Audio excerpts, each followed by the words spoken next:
What's going on, guys? Bosso6 here, back to another video, and today I'm here to do my Raw review.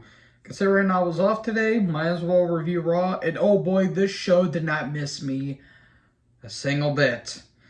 We're in Chicago, Illinois, and besides the opening segment and the main event, this was not a good show. I mean, there were some good moments, but slow, my God, just watered down by so much bad booking and bad creative.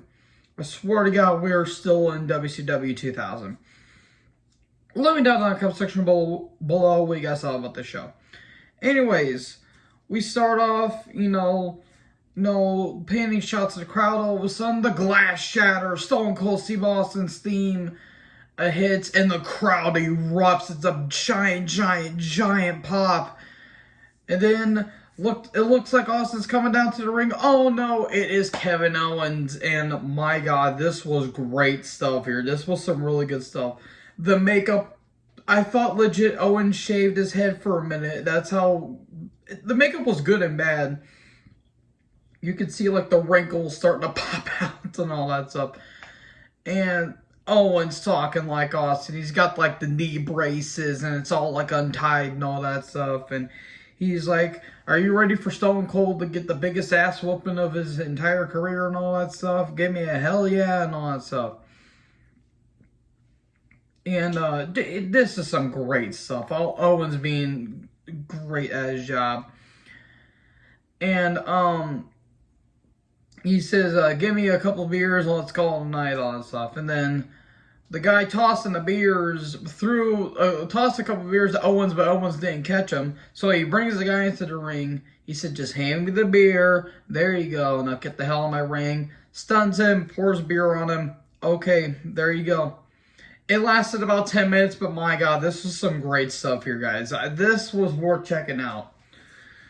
And then we get a recap last week of Rollins and Owens, where Rollins doesn't have a WrestleMania opponent, and he's like, "You know what? How about I have a talk show with Stone Cold Steve Austin?" "No, I want to. No, I want to. No, I want to." "All right, fine, let's fight it out." Okay.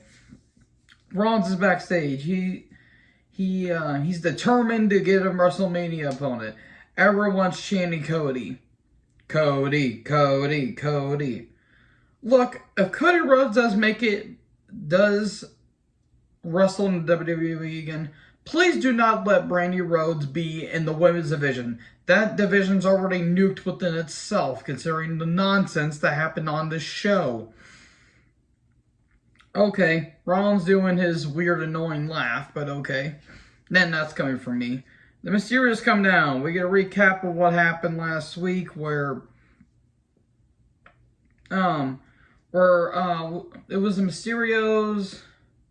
Who the hell did they face last week? The show kind of blended together, and no, it wasn't the Hurt Business. I forgot. The Mysterio'S face off against a team. And then Miz and the aforementioned douche canoe that is Logan Paul, they tried to attack, and Paul acting like he's been in a real fight in his life. Seriously, have you seen that match against him versus Floyd Mayweather Jr.? Jesus Christ. Wait, was it Floyd Mayweather Jr.? I kind of forgot now. And what I'm saying is Logan Paul should have been knocked out. I hope that they just make Owens do what Owens did to Machine Gun Kelly and just powerbomb Logan Paul's useless ass off the stage is what I'm saying. So anyways, we're going to Mysterio'S versus Rude and Ziggler. Miz joins commentary, and I'm out of the match. The match itself was not bad. It's just I don't really care about this feud. And all of a sudden, Rollins comes down, and his mic's not working, and apparently that just paused the match. Literally, there was no one in the ring, and I didn't see anyone outside the ring. Did the match just suddenly end by DQ, and all of a sudden it just restarted? Seriously, you can't just do that in the middle of a match. Maybe do that after the match, or lead to it, don't do it in the middle of the match. So anyways, we come back from break. The match is still going on, apparently.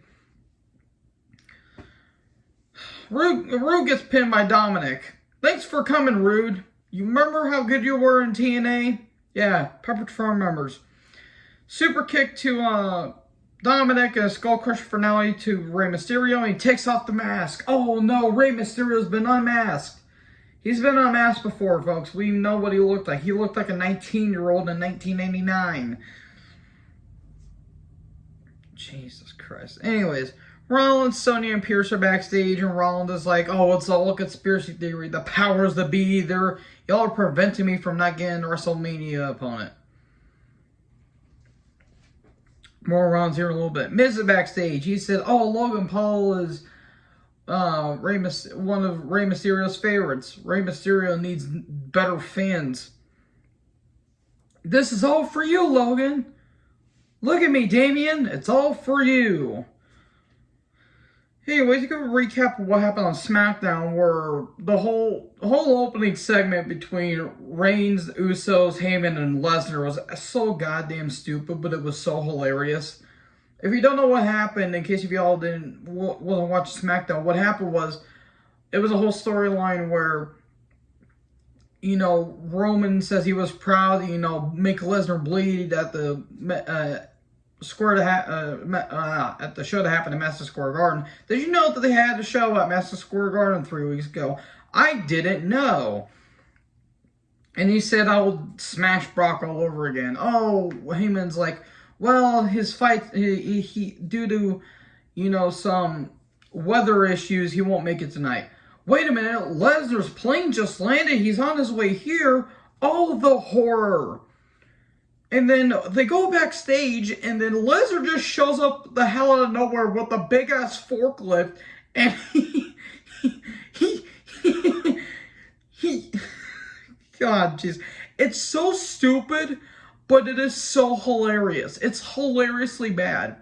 Lesnar drives the forklift through the doors, through the windows. He flips the car over, and he's pushing the car, and the car's sliding in the parking lot. Meanwhile, the Bloodline are running from Brock. This is so retarded. It's absolutely hilarious. Lesnar grabs one of the doors, and he carries one of the doors to this truck to the ring. It is so ridiculous, but it is the most entertaining thing I have seen on SmackDown.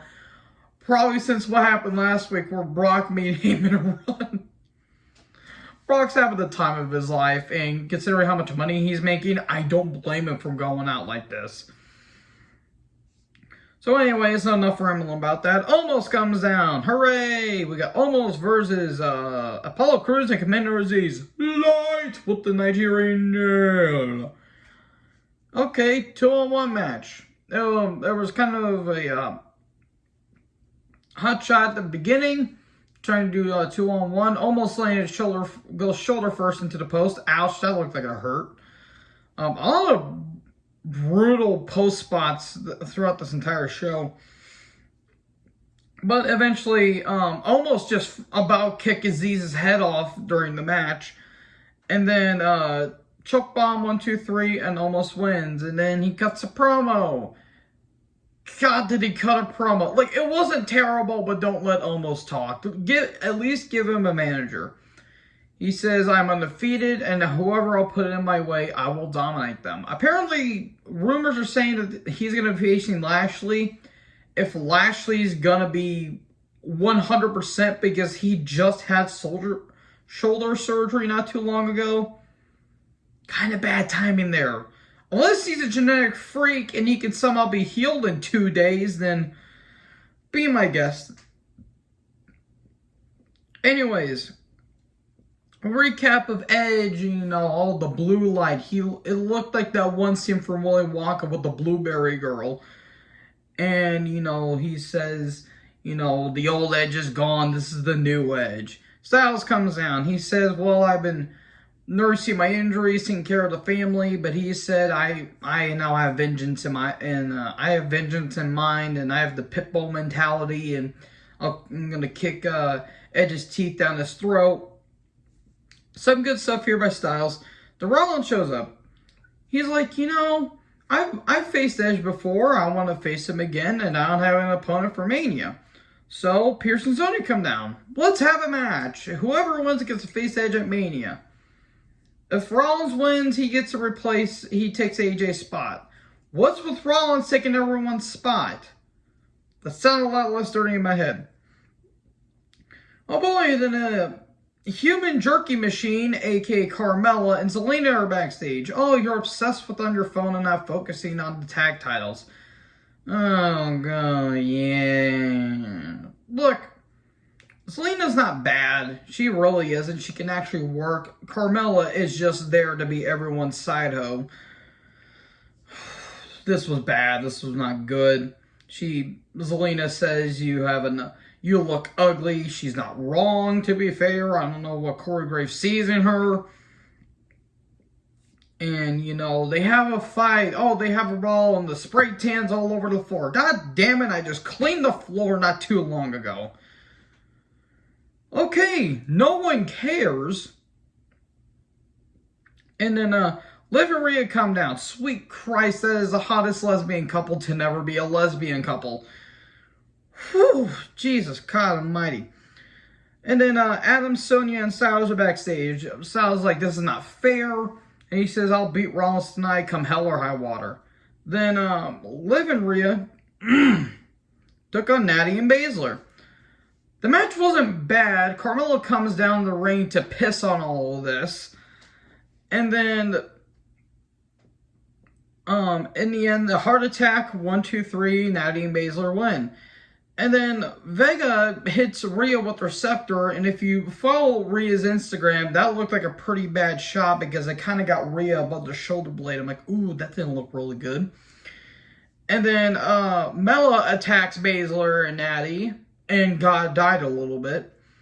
And then they're about to fight. Oh no, they're friends again. Hey. Oh, Lord in hell. Christ almighty. It's going to be a 8-woman tag between Liv, Rhea, Banks, and Naomi against Baszler, Natty, Mella, and Zelina. Cool.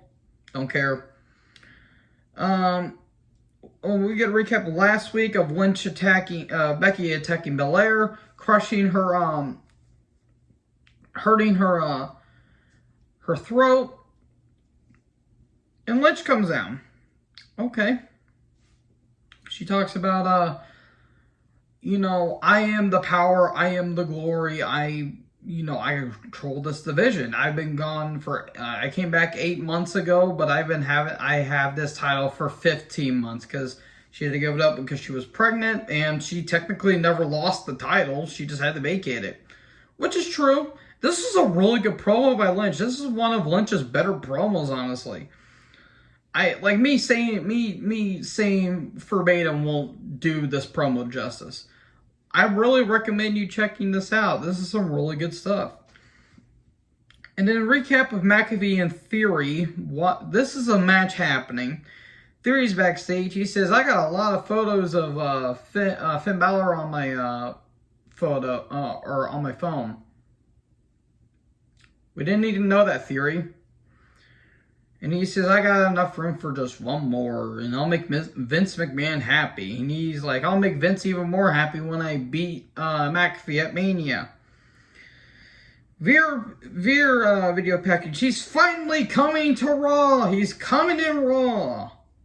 Gross. He's going to be appearing on Raw after Mania. Cool. Thank God. Oh, by the way, I forgot to mention that Lesnar's coming for blood. He comes blood. I like that Cannibal Corpse song. Forgot to mention that earlier. Damn it, that was a missed opportunity. Anyways, Balor versus Theory, all the variety. Oh, but this time, Pat McAfee's joining commentary. Okay, commentary kind of sucked a little bit less here, but you still have Corey Graves and Byron Saxton. I mean, look, McAfee kind of came off as a dick here because I get what they're trying to tell. McAfee's trying to, distract Theory, but It was so constant, it kind of took the piss out of the match. In the end, roll up 1, 2, 3. Cool, way to make your United States champion look legitimate here. There was a recap of RK Bro and the Street Profits. They had a match I think it was just Ford versus Riddle. And then the Alpha Academy attack. And then, we're having that triple threat at Mania. Cool. Then, RK Bro come down. We get a recap of Mania 33 of the the Giant Memorial Battle Royal, where Mahal threw a cup of water at Gronk's face, and Gronk attacked Mahal. To think that Mahal would just be WWE champion, like, I think about a month and a half later, is absolutely baffling. Absolutely baffling. So anyways, RK Bro versus the Alpha Academy. Man, I've never seen this match before. Chad Gable does acknowledge the the crime rate in Chicago. That was pretty funny. Seriously, Chicago, you need to chill out down there. It was whatever. I didn't care. We've seen this match 100 times.